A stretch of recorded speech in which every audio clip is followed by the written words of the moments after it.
Bom dia, meus irmãos. Privilégio estar com vocês aqui mais uma vez, para a gente continuar nossa série de estudos sobre ideologias políticas.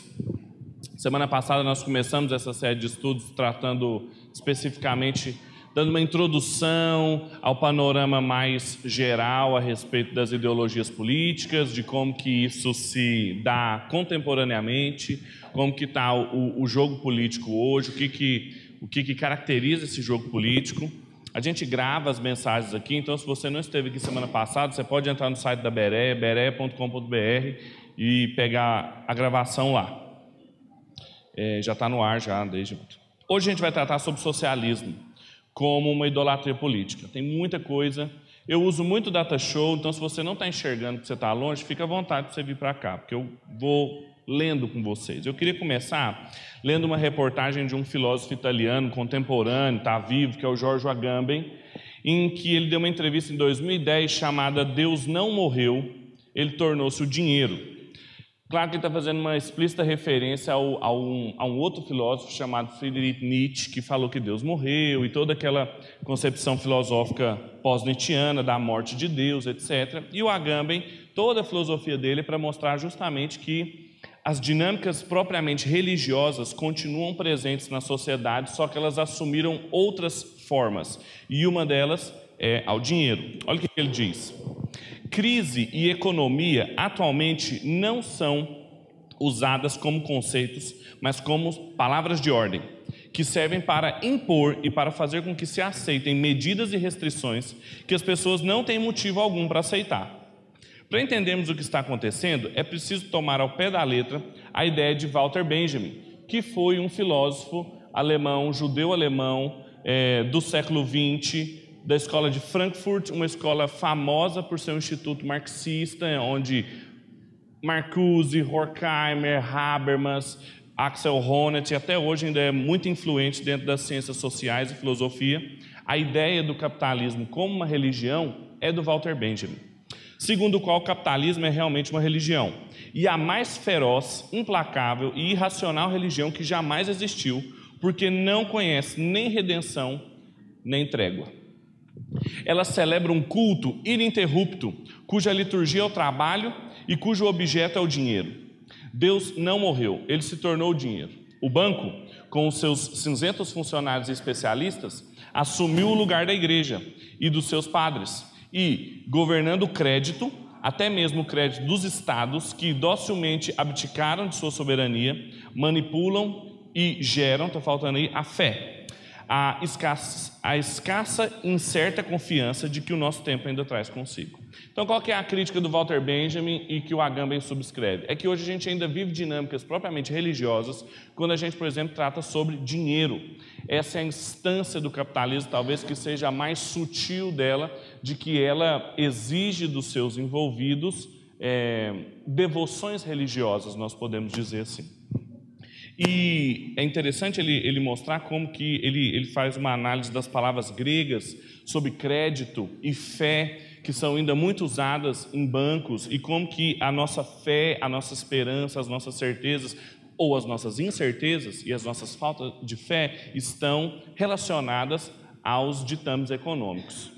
E um outro filósofo também contemporâneo, que também é progressista, ou seja, um marxista aos seus modos, é o Slavoj Žižek, que eu já citei ele semana passada, que é um filósofo esloveno que escreveu um livro chamado Vivendo no Fim dos Tempos, em que ele mostra mudanças sutis da abordagem marxista, ou socialista, ou comunista, que aconteceu contemporaneamente. Ele próprio é um socialista, ele se diz um filósofo comunista, mas a abordagem dele é bem diferente. Olha o que ele diz.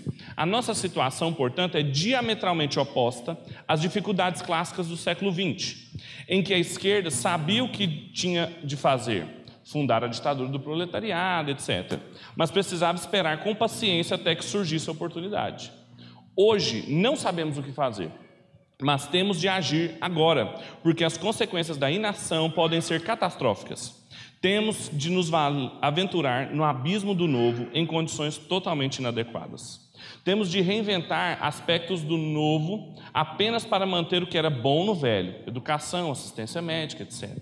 Em resumo, a nossa época pode ser caracterizada do mesmo modo como Stalin caracterizou a bomba atômica. Não é para quem tem nervos fracos. O comunismo hoje não é o nome da solução, mas o nome do problema. O problema das áreas comuns, em todas as suas dimensões. Seja qual for a solução, ela terá que resolver esse problema. Veja como que o Zizek ele é muito interessante no aspecto em que ele subverte algumas teses muito características do progressismo, da ideologia socialista e comunista. Quando ele diz que, por exemplo, a resposta não é mais o comunismo, mas o problema, e ele faz uma menção às áreas comuns, é uma referência a uma série de territórios da Inglaterra no século XIX, que a gente vai voltar a isso no final dessa aula. O que ele está mostrando é que as necessidades sobre propriedade privada, as discussões envolvendo propriedade comum, bens comuns, propriedade privada, capital intelectual e coisas do gênero, se tornaram hoje problemas que exigem respostas. Então, são dois filósofos bem contemporâneos mostrando como que está o pé da discussão. Ele fala, olha, uma situação muito diferente do que acontecia no marxismo, século XX, 19, 20, que a gente sabia o que fazer e só tinha que esperar a revolução do proletariado, a instalação da sociedade sem classe e coisas do gênero. A gente não tem mais essa esperança, essa expectativa. A gente tem outras questões. Agora, quando a gente fala sobre marxismo na igreja, eu introduzi com esses dois filósofos bem contemporâneos para vocês verem o que pensa representantes socialistas e comunistas contemporâneos. Quando a gente pensa e fala sobre marxismo na igreja, parece que a Igreja Evangélica Brasileira elegeu o marxismo como o grande inimigo. Com certeza você deve ter participado ou assistido um vídeo, uma palestra sobre marxismo cultural, as crises. Eu lembro que quando eu comecei a trabalhar numa escola aí, uma pessoa me pegou, um professor me puxou no braço assim e me falou bem pertinho no meu ouvido assim, que bom que você veio, nós vamos lutar contra o marxismo cultural, sabe, bem coisa secreta assim, sabe, e aí eu falei, gente, que coisa, né, a igreja elegeu o marxismo cultural como um grande inimigo. Agora, quando a gente pergunta qual o marxismo, nós estamos falando do Lenin, nós estamos falando do Habermas, nós estamos falando do Zizek, nós estamos falando do Marx. Qual época, qual o problema? Parece que não tem tanta concordância quando a gente vai atacar. É o Gramsci ou é o Engels? Então, assim, a gente falta um refinamento no discurso que a gente às vezes não compreende. E quando coloca-se tudo no bojo da crítica ao capital, a coisa fica ainda pior.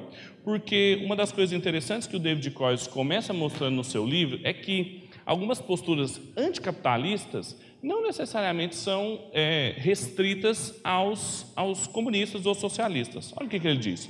O socialismo não é a única ideologia que critica o capitalismo. Tanto o conservadorismo quanto o nacionalismo incorporam certos elementos anticapitalistas. Mas suas críticas são baseadas na ameaça que o capitalismo representa para as tradições locais e nacionais, que incluem modos de vida bem estabelecidos e caracterizados pela estabilidade social. Então, o que ele está falando aqui? Que tem outras ideologias, conservadorismo, nacionalismo, que nós vamos tratar em outros encontros aqui, que também criticam práticas excessivamente capitalistas ou uma extensão das dinâmicas do mercado para outros âmbitos da vida que não necessariamente deveriam ser afetados ali, como no caso aqui, as tradições locais ou mesmo as tradições nacionais. Os conservadores reconhecem nele, no capitalismo, uma ênfase excessiva nos interesses econômicos e financeiros, em detrimento de outras questões igualmente legítimas. Tem outras coisas que são legítimas na vida e que simplesmente não geram lucro. Para os conservadores, o capitalismo traz mudanças em excesso. Olha que isso que é interessante. E enfraquece valiosas tradições que, em prol de uma vida social mais rica, devem ser preservadas. Por isso o nome conservadorismo.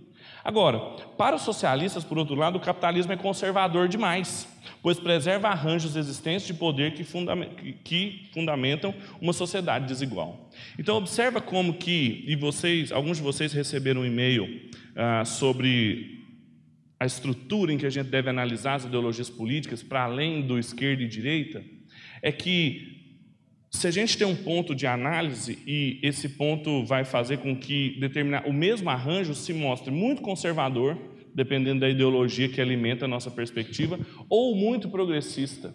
Veja que um conservador acha que o capitalismo é progressista demais E seria muito esquisito a gente dizer que o capitalismo é progressista, porque ele é libertário em determinado momento. É uma liberdade muito absoluta que pode abrir mão de arranjos fundamentais. E já um socialista acha que ele é conservador demais, porque conserva uma estrutura social que privilegia quem tem capital em torno de quem não tem, oprimindo os trabalhadores e sustentando os opressores. Veja como que é relativa essa designação, até mesmo conservador e progressista. Então, a gente tem que tomar muito cuidado com isso. Eu mandei para o e-mail de vocês um quadro onde tem autoridade, liberdade, desigualdade e igualdade, uma cruz em que a gente consegue localizar muito melhor as ideologias políticas. Então, tá bom. Até aqui, tudo bem? Uma introdução, todo mundo comigo, né? Vamos fazer agora umas diferenciações, vamos conceituar o socialismo, vamos dizer assim, o que está no cerne da visão socialista, e depois eu vou fazer algumas distinções dos tipos diferentes de socialismos que a gente tem. Então, o mais correto seria a gente chamar de socialismos, ao invés de ideologia socialista, porque ela não é unitária, como ideologia nenhuma é. Vamos lá, o COIS é muito bom. A partir de agora eu só vou citar o COIS. Então, todo texto está aí é do COIS. O socialismo está sujeito a mais de uma interpretação. No seu nível mais básico, ele pode ser definido pelo seu foco no igualitarismo econômico, ou seja, no desejo de distribuir os frutos da terra de forma mais equitativa dentro de uma certa comunidade. Então, basicamente, o que há de mais básico no socialismo é que ele é uma filosofia do igualitarismo econômico. Então, se a gente tem aquele quadro lá de autoridade e liberdade, igualdade e desigualdade, o socialismo está bem próximo do lado da igualdade econômica, no caso. Ele mostra que é uma ideologia de distribuição de bens dentro de uma sociedade que tem um fim supremo, que é a distribuição mais igualitária possível. Ok. Só que, para além dessa predileção básica, as definições variam, bem como as estratégias para obter essa igualdade tão estimada. Então, o que muda nos diferentes socialismos que eu vou aprender aqui? Algumas nuances sobre o que é ser igual ou não, e também as estratégias de implementar essa equalização econômica dentro da sociedade. Isso varia de um socialista para o outro. Por isso que você chamar a pessoa assim, é tudo marxista, é tudo de esquerda, é tudo progressista, você não está falando nada. Você está falando assim, é tudo ser humano, é tudo pecador. Não está dizendo nada. É o que a gente chama de tautologia. Você está chovendo molhado. Muitos também afirmam que estamos agora numa era pós-socialista, principalmente porque o marxismo-leninista, ou leninismo, ou comunismo, uma das manifestações mais importantes do socialismo no século XX, caiu por terra de modo drástico. É o que o Zizek defende, por exemplo, da diferença abismal entre o cenário que a gente tinha no século XX e o que a gente tem agora no século XXI. Então, tá bom.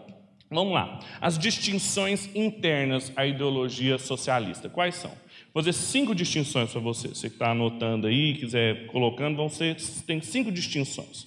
Primeira delas, de um lado nós temos a Sociedade Fabiana Britânica, fundada em 1883 por George Bernard Shaw, Sidney Beatrice Webb, Virginia Woolf, H.G. Wells, uma série de escritores, intelectuais, cientistas políticos britânicos, que tinha uma abordagem tão gradual, tão paulatina, que era um grupo que praticamente não foi além do seu discurso. Escreveram muitos panfletos, distribuíram, falavam sobre modificações econômicas, levou esse nome de Fabiana por causa do imperador Fábius, que tinha uma política bastante gradual também nas modificações sociais que ele queria empreender.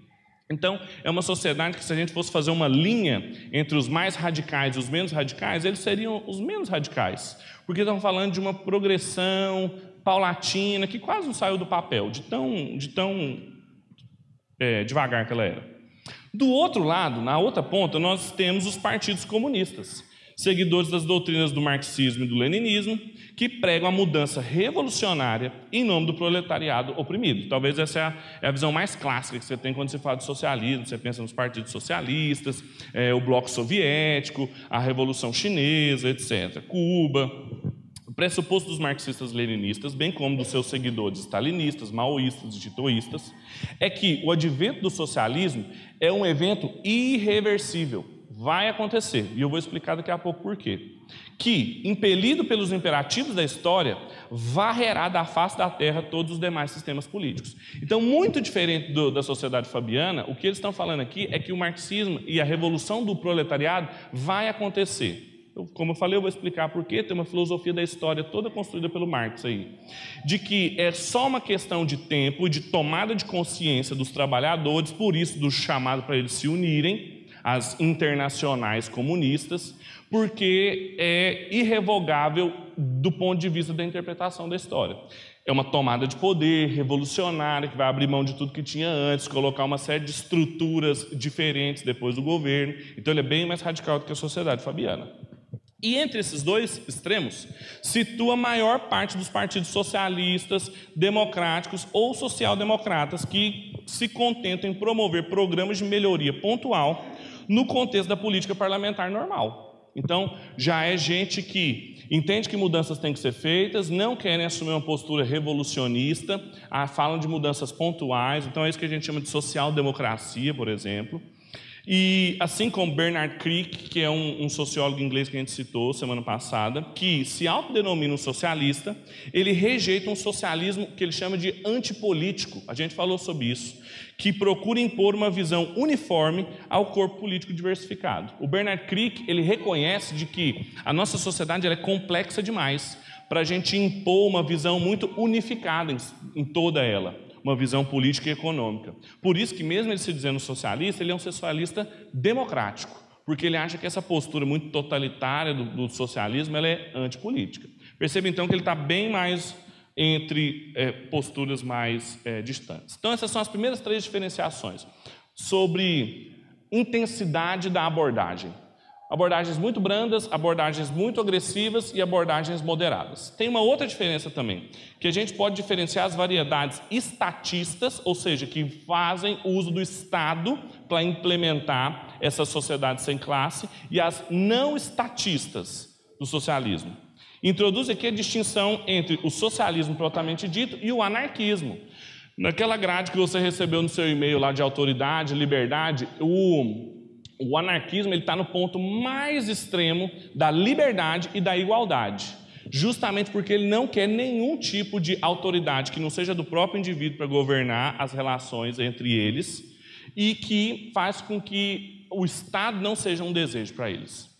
Mikhail Bakunin vislumbra o advento de uma sociedade que não se caracteriza pela autoridade, palavras dele, fixa, constante e universal. Não pode ter uma autoridade fixa, constante e universal. Então, Estado, família, marido, esposa, tudo isso, essas relações de poder, tudo vai embora. Não pode ser fixa, não pode ser constante e não pode ser universal. Mas, por um intercâmbio contínuo de autoridade e de subordinação, sempre recíprocas, temporárias e, sobretudo, voluntárias. Essa é uma visão anarquista. Então, de certa forma, por que a gente escolheu Yukoizes? Por que ele escolheu algumas ideologias e não todas? Por que ele não falou do comunismo? Por que ele não falou do anarquismo? Porque, de certa forma, são variações dentro de uma ideologia socialista. E, no caso, o anarquismo aqui é uma delas. É por isso que, por exemplo, a gente pode falar também de anarcocapitalismo ou liberalismo anárquico, porque o que está sendo defendido aqui é a maior liberdade de todas. Então vejam que a gente pode falar de um anarquismo tanto contra o capitalismo quanto um capitalismo anárquico também. Então essas diferenciações precisam ser mais sutis quando a gente for classificar o pensamento de alguém. Então essa é uma outra diferença, então, da intensidade das abordagens e da relação com o Estado. E tem uma quinta e última diferença, que os diversos socialismos podem ser caracterizados entre socialismo científico e socialismo utópico. Socialistas utópicos tentam reorganizar pequenas comunidades, geralmente abstendo-se de formar partidos políticos ou de elaborar projetos de implementação de suas ideias em grande escala, por isso o nome utópico. Tende-se a basear em fortes valores éticos provenientes de uma crença na bondade e na fraternidade humana. Kibbutz, por exemplo, dentro da sociedade israelense, foi um movimento assim muito forte que gerou muitas questões e o Koizes trata bastante elas sobre como que naquelas sociedades, os chamados kibbutz, a gente tinha uma tentativa de igualdade absoluta ali. Ou então, por exemplo, a Comuna de Paris, quase que não saiu, que também foi uma tentativa histórica assim de manter o poder durante um pequeno período ali de 3 meses e que também era uma pequena comunidade, etc. E todos os movimentos assim anticapitalistas que estavam, ou antes os processos liberais, etc., que estavam envolvidos em pequenas sociedades. Então, ele é utópico, ele leva esse nome, porque não querem formar partidos políticos, não tem grandes projetos de implementação, é uma crença mesmo de um desenvolvimento humano, de uma fraternidade universal. Agora, no meio disso tudo, qual que é a importância do Karl Marx? Por que a gente sempre, quando pensa em socialismo, comunismo, a gente pensa no Karl Marx? É porque ele é o representante do socialismo científico, que é aquela distinção que eu falei. E ele realmente fez alguma coisa que outros pensadores não fizeram. O Marx tem uma filosofia da história que trouxe uma pseudocientificidade para o raciocínio dele. Eu falo pseudo porque tem gente que critica, como, por exemplo, o Karl Popper tem vários artigos a respeito disso, assim, de como que o Freud e o Marx arrotavam um senso de cientificidade, mas na verdade era pseudociência. Eu vou explicar um pouco mais. Mas ele fez uma coisa que os outros socialistas não fizeram, o que deu a ele um status maior entre outras pessoas, o qual eu continuo explicando. Socialismo científico é associado às teorias de Karl Marx, embora o termo em si se relacione mais com seu colega, o Friedrich Engels, que era com quem ele sempre escrevia e que tinha uma abordagem ainda mais científica ou preocupada com o caráter científico das interpretações históricas e econômicas dele. Embora Marx e Engels não se esconderam o seu desprezo pelo socialismo utópico. E um parêntese aqui, muitas pessoas às vezes querem encontrar no livro de Atos, por exemplo, nas passagens, por exemplo, que as pessoas que se convertiam colocavam tudo na mão dos apóstolos, lá em Atos no capítulo 2, uma expressão socialista utópica, e que querendo mostrar uma fraternidade, uma forma de governo econômica ali, o que o texto de Atos não nos permite fazer isso, por questões hermenêuticas, teológicas, que não tem espaço para a gente tratar aqui. Mas o socialismo histórico usa isso. Utópico, desculpa. Agora, o Marx e o Engels eram muito críticos a esse tipo de socialismo utópico, por quê? Porque eles queriam ser baseados numa espécie de um sentimentalismo, fundamentalmente fora da sintonia com as realidades e processos produtivos da luta de classe. Quando falava sobre isso, eles falavam assim, cadê a interpretação da história, das classes em luta? Por que você está falando sobre esse tipo de socialismo? A cientificidade que eles buscavam estava na interpretação dos dados históricos.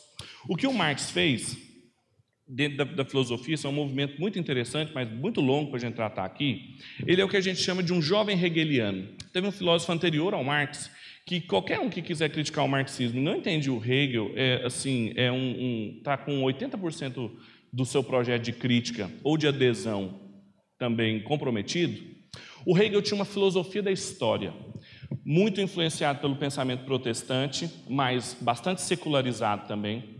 Ele dizia que a história poderia ser interpretada pelos movimentos do espírito absoluto, que a gente chama de Deus, mas ele fala que essa fase teológica ainda é uma fase imatura. A gente tem que sair da fase teológica para a fase filosófica. Mas pense num espírito absoluto em que ele se revela e ele vai se mostrando ou se desvelando para os seres humanos, e a tomada de consciência do próprio espírito humano é uma prova disso na história, através do movimento dialético. Você já deve ter ouvido falar isso, da tese, da síntese, da antítese. Esses são movimentos do espírito, que podem acontecer com teorias, mas também ele entendia que isso acontecia com a própria história. Fica parecendo meio maluquice aos seus ouvidos, um espírito absoluto, um movimento e tal, mas é um sistema filosófico dos mais interessantes que a gente tem. Foi talvez um dos últimos filósofos a propor um sistema completo. E o Marx, ele, de certa forma, ele era um jovem hegeliano, como Feuerbach, como Kierkegaard, como uma série de pessoas que o Hegel foi tão dominante em determinada época, inclusive na teologia também, ele é uma espécie de avô da teologia liberal, ele influenciou todo mundo, inclusive o Marx. Só que o Marx também foi influenciado por um outro hegeliano chamado Ludwig Feuerbach, que tinha muitos estudos sobre religião, e ele falava que a religião nada mais era do que um humanismo travestido. A gente coloca em Deus as características que a gente queria. Então ele inverte a coisa. O Marx mistura os dois e junta o socialismo francês junto. Ele acha que a história é governada por um movimento dialético de teses e antíteses, ou seja, de conflito. Só que, como Feuerbach, ele não acredita numa espécie de espírito absoluto, em nenhuma transcendência, é tudo material, e ele acha que essa luta se dá por luta de classes. Por isso que o método dele chama filosofia de materialismo histórico dialético.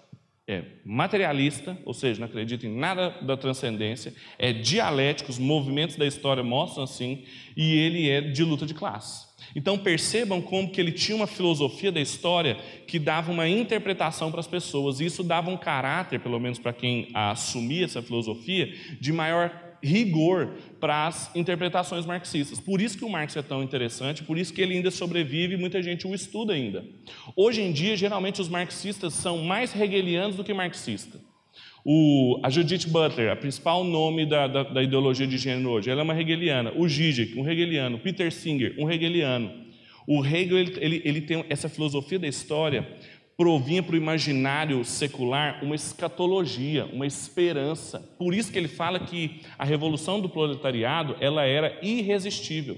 Porque olhando a história, vendo como as classes estão em lutas, vendo o crescimento do proletariado depois das revoluções industriais, era claro que ela se tornaria uma classe maior e ela seria então, assumiria o poder e a revolução do proletariado seria irresistível.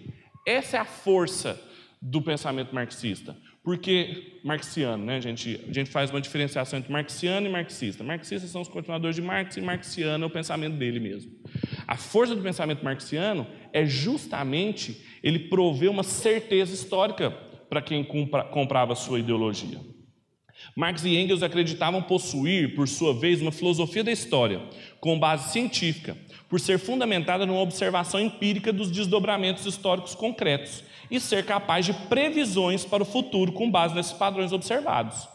Entendiam esses autores que a sua missão era mesmo a de demonstrar cientificamente que tal sociedade de fato haveria de surgir por meio da operação de forças históricas de caráter econômico. Então toda a luta para que essa sociedade surgisse seria uma luta de classes, por isso da convocação para os proletariados se unirem para se alcançar essa sociedade irresistivelmente. Então até aqui eu defini, diferenciei e mostrei a importância do Marx. Agora vamos fazer uma avaliação das ideologias socialistas. O Coys, mais uma vez. Repare que Marx e Engels não estão completamente errados em chamar a atenção para motivações econômicas na história. Então, se você acha assim que eles são o Exu encarnado, o demônio, o inimigo máximo da igreja, você não está analisando essas coisas de uma forma cristã. Ninguém, o mais rebelde dos pecadores, não consegue resistir às estruturas criacionais de Deus. Elas estão numa direção errada, com certeza, mas as estruturas são irrevogáveis. E a filosofia do Marx e do Engels tem muita coisa verdadeira, porque eles conseguiram identificar uma das forças, esse é o problema também, que é uma força motriz dentro da história, que são as forças econômicas. Essa é a parte de verdade nessa filosofia. Basta lembrar, por exemplo, das questões que geralmente dominam o debate político em época de eleição nacional, como a que nós estamos. É sempre o financiamento, juros, inflação, são questões econômicas que estão no centro do debate. Muita gente, inclusive, o Coys abre um parágrafo falando assim, nossa, nós estamos falando tanto de economia aqui, porque não era sobre política, mas de forma... entendendo o papel do Estado, em que ele tem que gerir justiça dentro de uma sociedade, ele precisa, um dos meios mais eficazes dele fazer isso, não só, e esse é o ponto cristão da crítica, mas um dos mais eficazes é via economia. Por isso que a gente sempre está falando de economia política e filosofia da economia, etc. Apesar do lado sombrio do socialismo, e a gente vai falar um pouco sobre ele, isso não significa que ele deixe de ter boas ideias a respeito da condição social humana. E existe dominação econômica de gente que oprime, de gente que é oprimido? É lógico que existe, gente. Basta você ser trabalhador. Ou basta você estar com o Estado junto. As questões econômicas são reais na vida de qualquer um. Abra uma microempresa para você ver quanto de imposto você vai ter que pagar.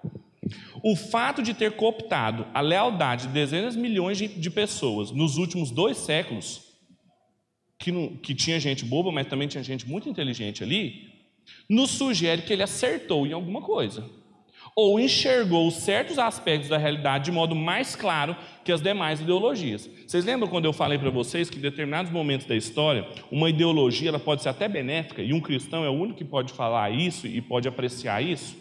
Porque lembrem quando eu falei do empirismo, as pessoas que acreditavam que toda a verdade só vinha da experiência, eles não podiam ser cristãos porque a gente sabe de verdades reveladas por Deus. Mas, Por acreditarem nesse empirismo radical, eles desenvolveram muita ciência. E talvez a gente não teria avançado científico e tecnologicamente tão rápido se não fosse esse desequilíbrio nos esforços. É como uma pessoa, para você entender, é como um aluno de música, um musicista, que treina muito mais do que ele pode, porque ele ama aquilo é um ídolo na vida dele. Então ele arruma problema nos dedos, se é um instrumento de corda, problema de coluna, se fica sentado demais, ele arruma uma série de problemas, justamente porque ele arruma problemas familiares, porque ele deixa de se relacionar com as pessoas, tal. Só que ele avança musicalmente muito mais do que todas as outras pessoas. Vocês conseguem entender isso? E isso não é verdade? Isso serve para qualquer coisa, não precisa ser só um músico, um arquiteto, um engenheiro, qualquer pessoa. Agora, é isso que uma ideologia faz. Ela avança demais em determinadas interpretações econômicas, e o Marx fez isso. Ele conseguiu ver, junto com o Engels, determinadas forças opressoras dentro da sociedade que outras ideologias não teriam visto. Só que o problema é o comprometimento nas outras áreas. Na medida em que o socialismo pode ser visto como a busca de um arranjo econômico mais equitativo, existe nele algo de bom. Então tem algo de bom nessa busca. O grande problema do socialismo é o que ele faz com ela. E aí a gente passa, então, porque a gente entende que é o processo histórico de degeneração de todas as tentativas de implementação de uma sociedade socialista. Quanto tempo que eu tenho? Eu estou correndo, viu, gente? Porque eu tenho coisa demais para fazer. 50 minutos ainda, tem muito tempo, né, para divertir. Processos históricos de degeneração. Todas as vezes que a gente fala de socialismo, as pessoas criticam, falam assim, mas não funcionou na história. Basta ver o antigo bloco soviético, Cuba, outros lugares, países da África que tiveram regimes caracterizados como socialistas, etc. Por que isso acontecia? O Coase faz uma descrição interessante. Olha o que ele fala. Na proposta do socialismo clássico, os membros da comunidade entregam os produtos do seu trabalho a uma forma de autoridade central. Então, todo mundo pega seus bens e entrega para esse poder, para que ele faça o quê? Para que ele possa redistribuir tudo igualmente a todos os membros. Isso é a forma básica de redistribuição socialista, igualitária. Em praticamente todos os casos, a resposta é que um órgão do governo passa a planificar a economia de cima para baixo, tornar o negócio plano de cima para baixo, um órgão do governo.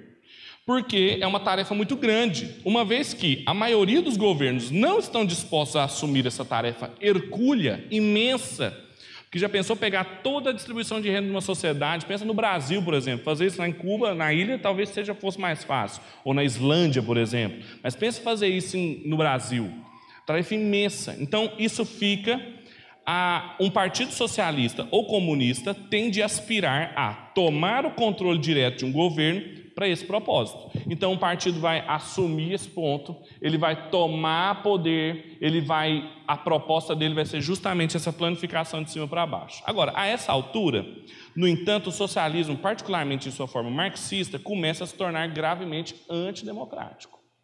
Na prática, apesar de ter sua raiz espiritual na doutrina da soberania popular. Apesar de ser uma ideologia que preza ou que tem aspirações de ser para o bem público e de redistribuir equitativamente as economias de um povo, quando ele observa essa tarefa, e isso é um ponto muito importante quando você pergunta para qualquer pessoa que tem qualquer ideologia, seja ela marxista, liberal, democrática, a pergunta é como nós vamos fazer isso? Sempre o problema está no como, na execução. E à medida em que, então, os momentos históricos que a gente teve é que um partido central tomou o poder e trouxe para si a tarefa de redistribuir isso de maneira igual a todo mundo. E à medida em que ele começa a fazer isso e ele assume essa responsabilidade, automaticamente também a sociedade vai perdendo a sua autonomia e a sua capacidade democrática. Por quê? Olha o que ele fala. Quando o Partido Socialista chega ao poder, mesmo através de meios parlamentares, ou seja, meios justos, foi eleito a plataforma política que, de certa forma, o povo queria, ou pelo menos a maioria.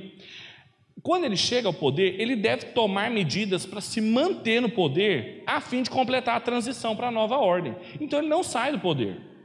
Ele não sai do poder porque ele precisa se manter ali até que a nova sociedade sem classes possa surgir do meio do povo. E ele vai fazendo e ele vai se perpetuando ali. Então, de certa forma, ele pode até entrar de maneira muito democrática ou popular, mas ele não permanece ali de maneira democrática. E é por isso, então, que a gente tem líderes de raiz socialista que permaneceram no poder durante décadas, inclusive nossa expressão latino-americana aqui em Cuba. O governo do povo, inevitavelmente, se torna o governo do proletariado, uma parte do povo. Este, por sua vez, se torna ainda mais restrito, transformando-se no governo do partido em nome do proletariado. E então a gente começa esse processo de degeneração histórica, a ponto de que quando isso começa a surgir ciclos de décadas em que isso está no poder, isso perde o sentido para o resto da população, justamente porque uma comunidade madura, uma sociedade cada vez mais desenvolvida, é uma sociedade que a gente chama de diversificada. É uma sociedade que não é feita só de proletariados, ela é feita também de iniciativa privada, de pequena empresa, de empresas estatais. E não há nada errado nisso, numa sociedade pluralista. O grande problema é que quando a gente pega uma parte dessa sociedade, o governo do proletariado, e que os representantes desse governo se elegem, até que democraticamente, mas permanecem ali de maneira totalitária, a gente está claramente num processo de degeneração daquela sociedade. Ela está andando para trás. Percebe como que o problema histórico dos desenvolvimentos, União Soviética, etc. E assim, o dia da Revolução nunca acaba. A Comuna de Paris... eles ficaram 3 meses, foi uma tomada de poder ali que eles ficaram 3 meses ali num regime dito socialista. E o que eles ficavam assim comemorando todos os dias era: ainda estamos no poder, ainda estamos no poder, ainda estamos no poder. Ou seja, era uma luta para se manter no poder, para que outras forças não os depusessem dali. Isso claramente é uma postura muito religiosa, de confiança última e de achar um maniqueísmo dentro da sociedade, ou seja, os meus inimigos, que são os outros que querem me depor do poder. Mas, de outra forma, é também um processo de degeneração. E o Coase vai explicar isso, quando ele começa a fazer, propriamente dito, uma crítica ao socialismo, uma crítica cristã.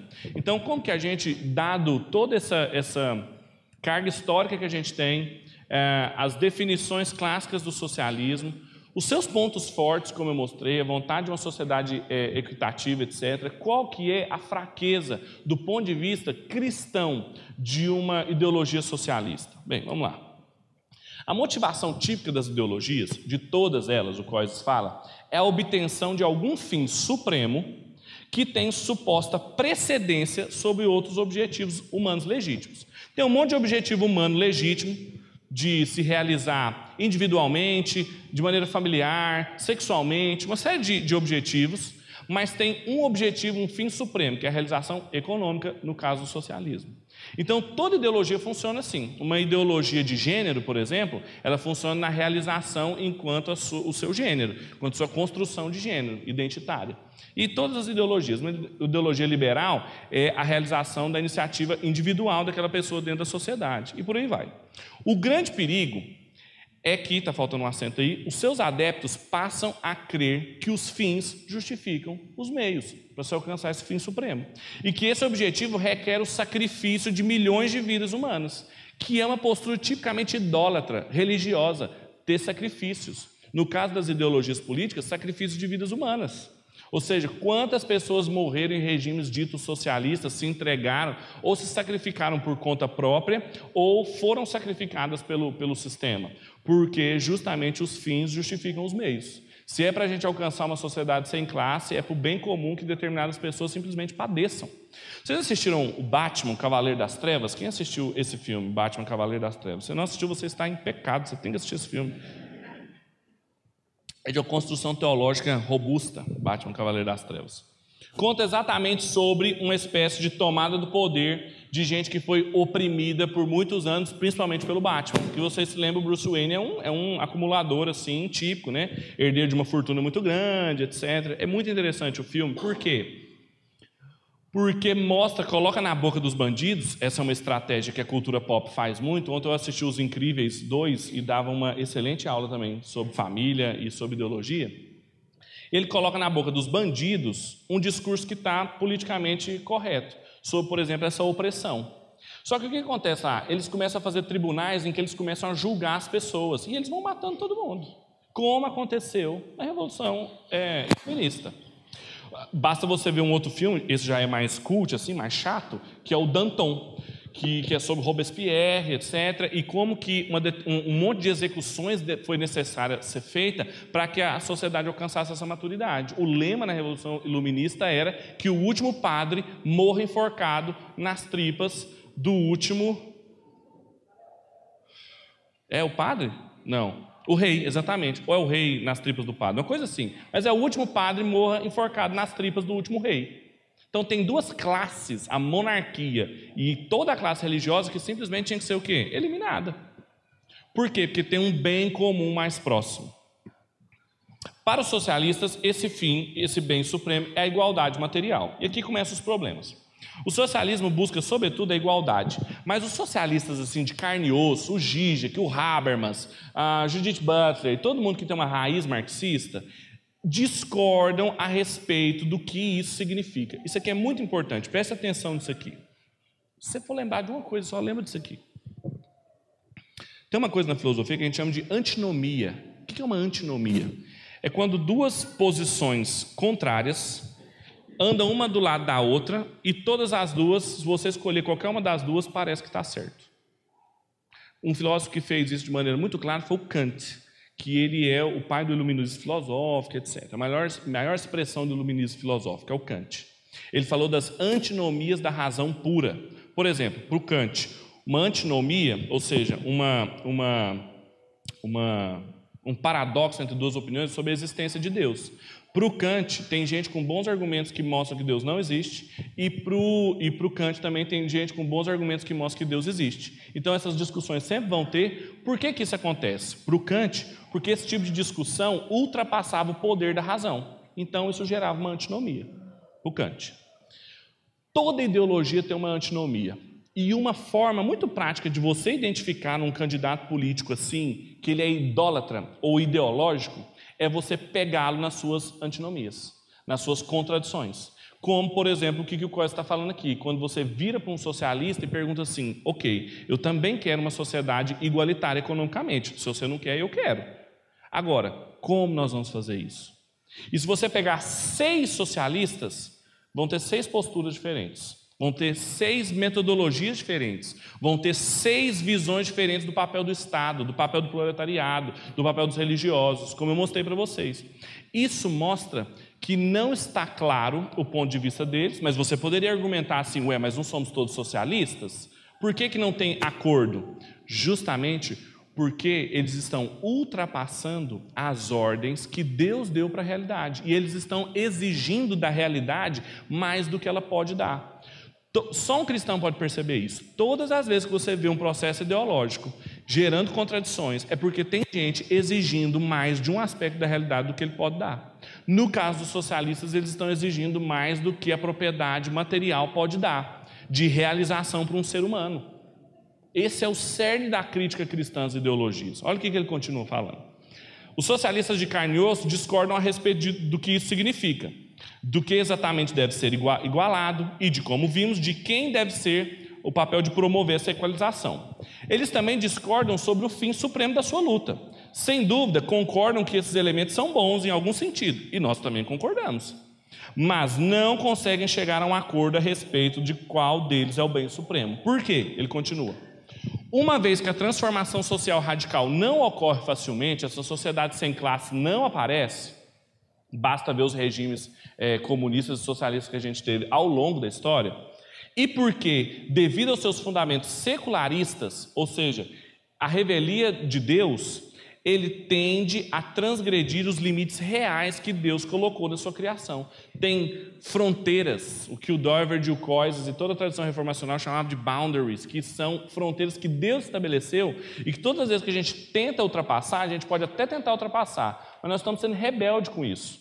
E o que tentam, através de uma revolução do proletariado, instituir aqui a paz perpétua, é a tentativa de trazer a Nova Jerusalém pelas forças dialéticas materialistas econômicas.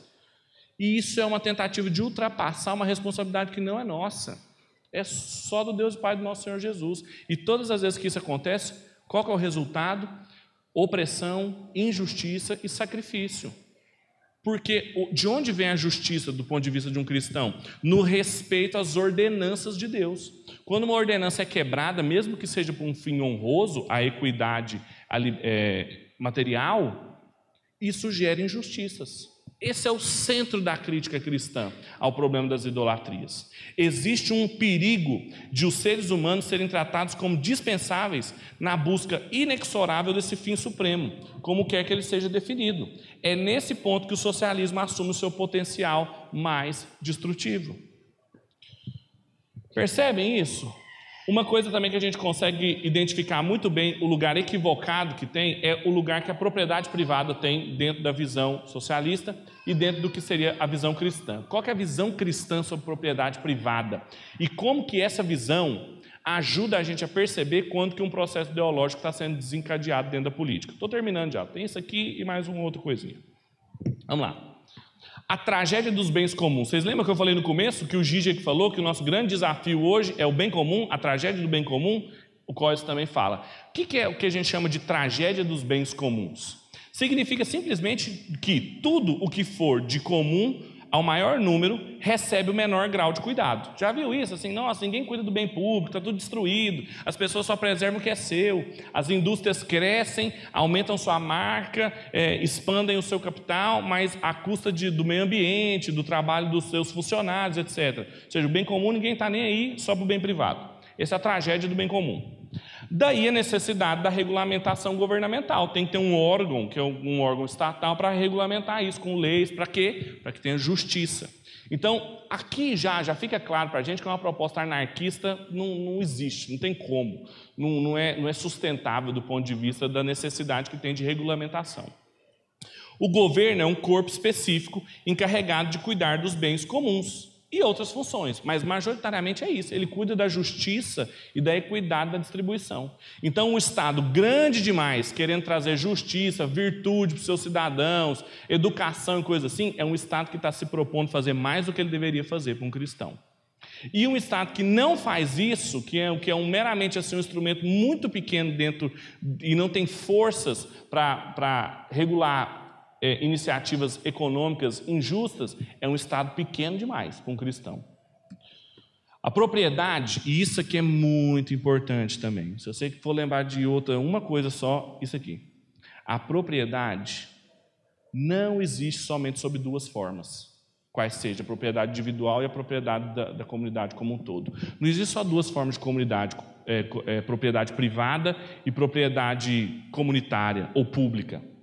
Existe uma série de associações dentro de uma sociedade, que é o que a gente chama de sociedade civil, e que cada uma dessas comunidades tem seus bens específicos, a forma como essas pessoas administram seus bens e propriedades específicas. Olha o que ele fala. A complexidade das formas e relações sociais não se reduz de modo algum a dois elementos. A nossa sociedade é complexa, então todas as vezes que você vê uma idolatria, uma ideologia que quer planificar, que quer tornar indiferente o que é ser homem, o que é ser mulher, o que é ser proletário, o que é ser trabalhador, quando ela quiser mesmificar, começa a sentir o cheiro de idolatria aí, porque a realidade que Deus fez, ela é complexa, ela mostra a multiforme graça de Deus na criação dele. Os sujeitos de propriedade são diversos, as famílias, as escolas, sociedades anônimas, clubes particulares, bibliotecas, museus, sindicatos trabalhistas e, obviamente, comunidades, estados políticos. Ou seja, existem comunidades diferentes dentro de uma sociedade e propriedades diferentes. A gente pode dizer que um museu trata uma peça muito diferente que uma empresa trata, pelo simples fato de que tem peças que não têm valor nenhum no mercado, por ser uma peça, sei lá, banal hoje em dia, e que o correlato dela é muito mais valorativo dentro de um museu ou dentro de uma galeria de arte.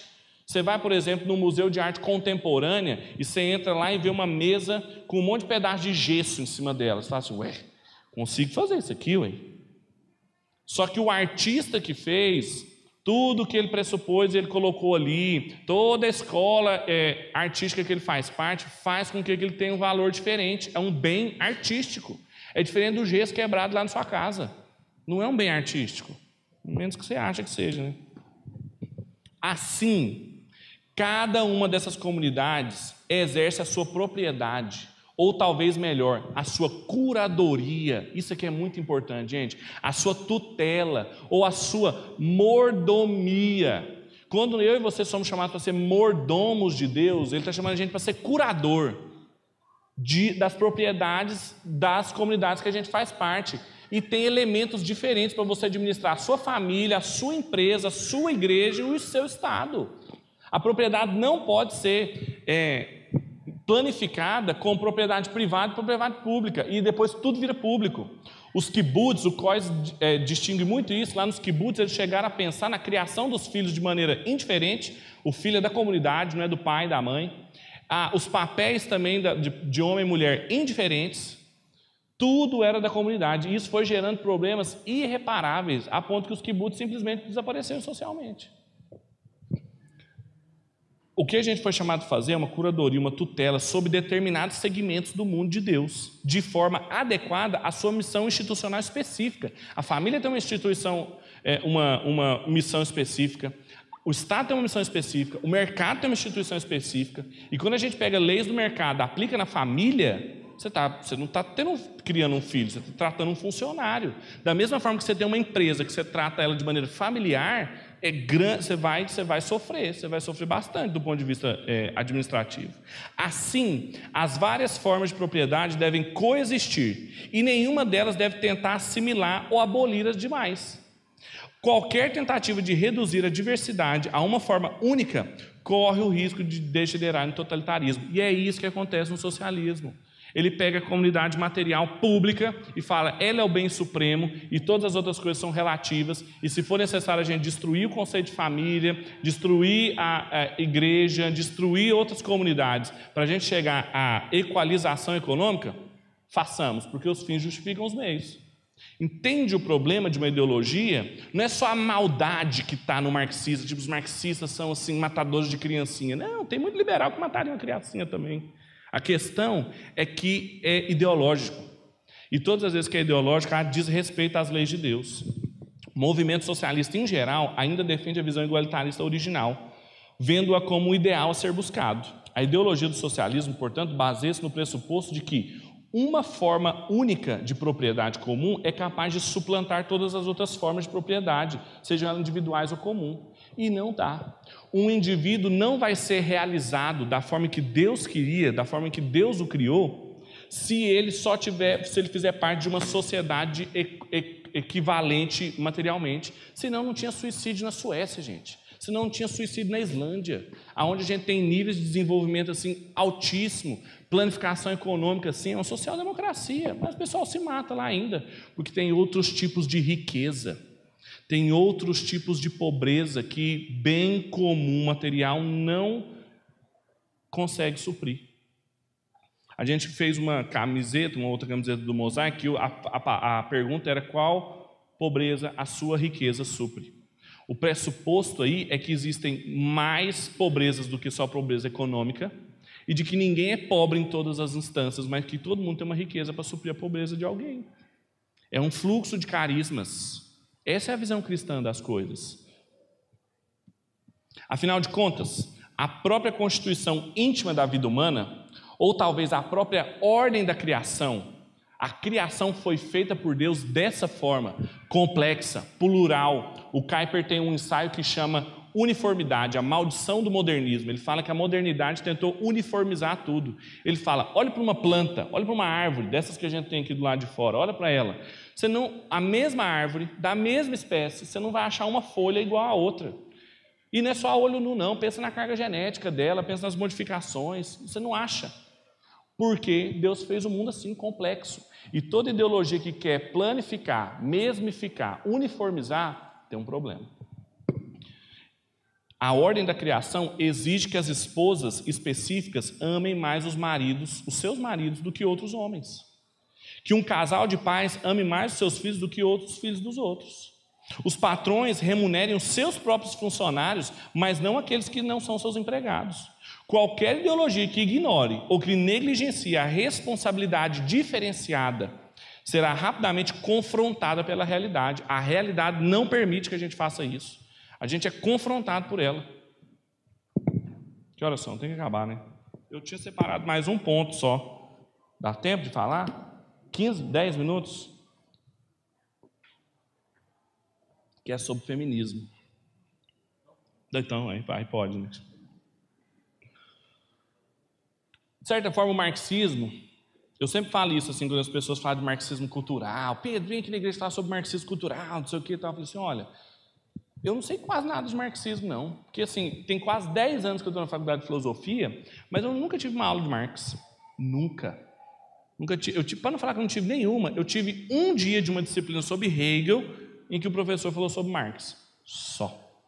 Então, de certa forma, o marxismo, enquanto uma ideologia, uma construção filosófica contemporânea para entender a realidade, na sua forma tradicional, ela está em queda. É aquilo que o Zizek falou lá no começo. Só que o marxismo, como modelo de análise social, histórico, dialético, ele ainda assume outras formas. Aí, se você perguntar quantas aulas que eu tive sobre questões de higiene na faculdade, eu posso te falar inúmeras que eu tive. Uma delas é o feminismo. Olha o que o Coises fala. O marxismo pode estar até em eclipse agora, porém o seu método de análise histórico e social vive em outras formas menos obviamente ligadas a Marx. Um exemplo, feminismo.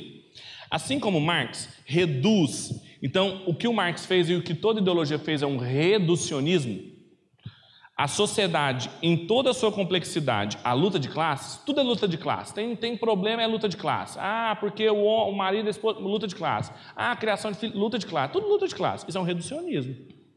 Assim como Marx reduziu toda a complexidade da luta de classes, o feminismo radical reduz a luta, está errado aí, entre homens e mulheres, ou uma luta de gênero, em que o sexo, ou gênero, termo preferido, desempenha o papel do opressor e o outro de oprimido. Então, uma relação que dentro do marxismo clássico era econômica, passa num feminismo radical de inspiração marxista, que é principalmente a segunda e a terceira onda, de inspiração para entender as relações de opressão dentro de uma sociedade, inclusive econômicas, entre relações de gêneros, entre homens e mulheres. É uma ideologia também. Por isso que o Coises não tem um capítulo explícito sobre isso, mas ele encaixa junto do socialismo. Como também o socialismo, a filosofia do Marx, tem muitas coisas dentro do feminismo que são verdade. Ele não seria tão atrativo aos olhos das pessoas se ele não conseguisse enxergar na sociedade determinadas realidades que as pessoas simplesmente não estão olhando. Por exemplo, de simplesmente as mulheres não poderem votar, não terem determinados direitos políticos, determinados direitos econômicos, e as ondas do feminismo foram lutando especificamente quanto a isso. A terceira onda que a gente vive hoje, que é um feminismo muito mais sutil, que fala que a gente poderia chamar de um feminismo cultural, trabalho da Judith Butler e coisas do gênero, eles são muito influenciados, como eu falei, a Judith Butler pelo Hegel, mais do que pelo Marx, mas ainda tem uma filosofia do conflito por trás, que faz com que ela olhe essa luta de classes, principalmente entre gêneros, como determinante para todas as opressões de uma sociedade. Ah, isso acontece porque eu sou mulher, isso acontece porque eu sou homem, você está falando isso porque eu sou gay, você está falando isso porque eu sou bi e coisas do gênero. Todas as questões que a gente chama de estudos queer, ou os estudos LGBTs, têm uma raiz de análise ideológica marxista. Olha o que o Coises fala. O feminismo radical tende a caracterizar a sociedade em toda a sua complexidade como patriarcal e nada mais. Ah, isso aqui é patriarcalismo. Não, tem determinadas coisas que não são. Tem umas que são mesmo, tem outras que não são. Tem outras que é da estrutura da realidade, criada por Deus. Do mesmo modo que o capitalismo seria algo a ser transcendido por uma vez por todas, por se tratar da fonte única de opressão no mundo, o feminismo radical se vê na obrigação de lutar pela superação da patriarquia, ou uma ideologia de gênero se vê na luta de acabar com a heteronormatividade, de toda a nossa sociedade ser heteronormativa, ou seja, a regra é ser hétero. E o estabelecimento de uma sociedade não patriarcal, ou na ideologia de gênero, uma sociedade de indiferença de gênero. Indifere se você é homem, se você é mulher, se você constrói o seu gênero dessa ou daquela forma. Cujos detalhes as feministas não estão em completo acordo. Por quê? Porque é uma antinomia. É uma reivindicação maior do que as fronteiras da criação. E isso faz com que não seja possível alcançar esse tipo de sociedade, em que não existam conflitos, Primeiro porque o conflito entre, por exemplo, as pessoas não surgiu por causa de gênero delas, surgiu por causa do pecado. E toda a esperança que o cristão tem, a análise de um cristão, não pode ser reduzida a isso. Vocês lembram que eu falei na semana passada sobre políticas de identidade? Todas as nossas políticas hoje são construídas sobre a identidade de uma pessoa. Como eu falei para vocês, ontem eu estava assistindo Os Incríveis. Os Incríveis 2, um filme infantil, é um filme sobre política de identidade. O menino, o Flecha, o filho do Senhor Incrível, ele bate na mesma hora, ele fala assim, eu sou um super-herói, essa é a minha identidade. O pai dele olha para ele, onde você viu isso? Na televisão. Mas tudo é um processo de que os super-heróis ficaram ilegais e eles tentam agora ser legais novamente, legais do ponto de vista jurídico. E eles vão, então, construindo toda essa política de identidade de quem eles são, juntam outros super-heróis ali, porque toda a nossa política é construída assim. O que eu estou dizendo é que faz diferença você ser homem e ser mulher. E eu falo isso porque Deus criou macho e fêmea. Não pode ser indiferente mesmo, não. E que tem coisas que são responsabilidades diferenciadas de cada um deles, senão todo mundo tinha útero. E não tem, todo mundo tem útero. Então tem uma complexidade. Pergunte para qualquer endocrinologista. Por isso que eu acho que tem determinadas leis mesmo de proteção às mulheres, porque historicamente há um índice muito maior, a gente tem dados, interpretação histórica da realidade de opressão dos machos sobre as fêmeas e coisas do gênero. Agora, uma coisa é dizer que a gente vai conseguir paz perpétua, como dizia o Kant, que a gente vai conseguir realização identitária quando se tornar indiferente ser homem e mulher. Isso é uma proposta ideológica. Isso não é o que o Deus e Pai do nosso Senhor Jesus propõe para a gente. Por isso que ninguém concorda. Porque se a gente for perguntar assim, tá bom, então se vai ser igualitário assim, como é que vai ser? Todo mundo vai ter que começar a tomar injeção hormonal desde criança para saber construir seu gene de qualquer jeito e tal, ou pode ter diferença, mas a gente vai regular. Quem que vai regular? O Estado vai regular? E a igreja? Como é que vai ser? Não tem concordância, porque extrapola as fronteiras da ordem criacional. Todas as vezes que você encontrar discordâncias, e o movimento feminista ele é todo rachado por dentro. Tem feministas, por exemplo, mais old school, que são absolutamente a favor da pornografia. Tem outras que são radicalmente contra por causa da objetificação da mulher. E aí, como é que faz? Não tem concordância, porque são antinomias. São tentativas sem a revelação de Deus de trazer normatividade para a relação, para a criação. E a gente só tem normatividade, as regras da criação, de acordo com a revelação de Deus.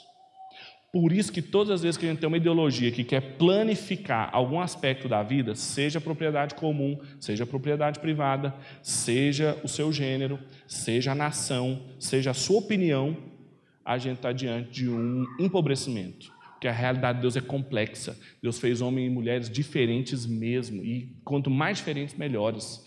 Porque isso mostra a multiforme graça de Deus em criar pessoas diferentes. E o bonito é que em Cristo não existem mais homens e mulheres, livres e escravos, judeus e gentios. Isso não significa que essas diferenças não são importantes, mas é que elas são relativas a uma identidade maior, que é a nossa identidade em Cristo. Então, uma pessoa que tem esse cerne em mente dessa convicção da sua identidade, muito dificilmente ela vai conseguir fazer parte de um movimento de luta ideológico. Porque ela não vai se encaixar ali. Porque vão começar a questionar determinadas coisas para ela que são mais fundamentais. Ela vai fazer parte de um movimento de luta feminista, mas vai chegar uma hora assim que vão querer alguma proposta que ela falou, peraí, isso não tem nada a ver. Ou então no movimento socialista vai tentar chegar uma proposta que falou, isso aqui não tem nada a ver. Por quê? Porque você tem convicções outras que vão dificultar mesmo sua estada lá. Então a gente tem que pensar numa postura política das mulheres de um ponto de vista cristão. A gente tem que pensar na postura política de comunidades afrodescendentes de um ponto de vista cristão. A gente tem que pensar em políticas econômicas de igualitarismo de um ponto de vista cristão. Tem muito, gente, tem muito. Mulheres, leiam Elaine Storkey, foi presidente do Instituto de Cristianismo Contemporâneo, que é um instituto que o John Stott criou. Escreveu um monte sobre mulher, crente, nunca foi traduzido para o português. Leia Bob Hausward sobre economia de um ponto de vista cristão. Foi primeiro-ministro na Holanda, foi expulso do partido dele por não concordar com posturas políticas na Guerra Fria. Foi líder no movimento anti-apartheid na África do Sul. A gente tem muitos exemplos para cada uma das áreas de cristãos com mentalidade, com cosmovisão cristã, que fizeram muita diferença na área que estão. Agora, o máximo que a gente consegue fazer é ler os não cristãos e tentar ficar assim, um ecletismo, né? Ficar pegando coisas de um lado do outro assim, isso é muito pouco. Isso é muito pouco. Aí a gente nunca vai conseguir sair assim de uma postura política muito tímida ou pouco produtiva ou propositiva para a sociedade. Eu acho que não é isso que o cristianismo pode fazer. Era isso. Muito obrigado pela paciência. Deus te abençoe.